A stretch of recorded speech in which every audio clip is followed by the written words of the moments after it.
Tonight, 45 years after his notorious crimes, Kevin Coe, the South Hill rapist, is free. Thanks for being with us. I'm Kirsten O'Connor. And I'm Derek Dice. In a courtroom filled with tension and emotion, some of Coe's victims shared their stories, knowing that their words, though powerful, could not alter the course of his release. We begin tonight's team coverage with our Hunter Bertram, who was in the courtroom today. Derek, Kirsten, despite Kevin Coe's past, the legal process has paved the way for his release. Today, several women he brutally attacked took what might be their last chance to confront him and share the impact of his crimes. However, Coe wasn't listening, as confirmed by the court. And I started praying to God and asked him to please.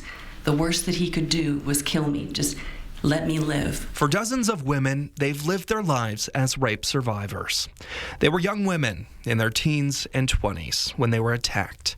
Now they're in their 60s, living with the trauma and memories of Coe's actions for decades. And I promised God that night that I would spend the rest of my life making sure that other victims, survivors as I like to call them, are able to get the help that they need to overcome that one horrible incident that happened. Today, his victims expressed their anguish, asserting that justice demands Coe spend the rest of his life behind bars. But this morning, a Spokane County judge, following legal obligations, signed off on a state motion to release Coe. While we couldn't record most victims' identities on camera, one victim, through tears in the courtroom today, said, "How dare you get out of jail? How dare you breathe the air we breathe?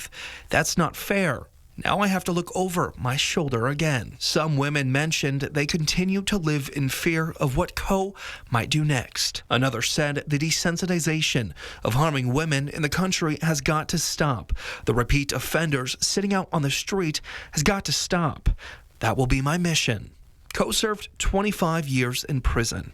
After his sentence, he was declared a sexually violent predator and was held on McNeil Island. He's now released as the state cites his age and deteriorating health, stating they no longer believe he's a threat. A victim saying Coe's punishment wasn't enough. For, quote, "You are a bastard. You need to be hung from the highest tree and castrated with the dullest rusty knife." And in a moment in the court gallery, I want to share with you that stuck with me. One victim who said she still just feels like a victim and not a survivor yet, hugged another victim who said, the minute you got up on that stand, you became a survivor. Reporting in studio, I'm Hunter Bertram for News Now.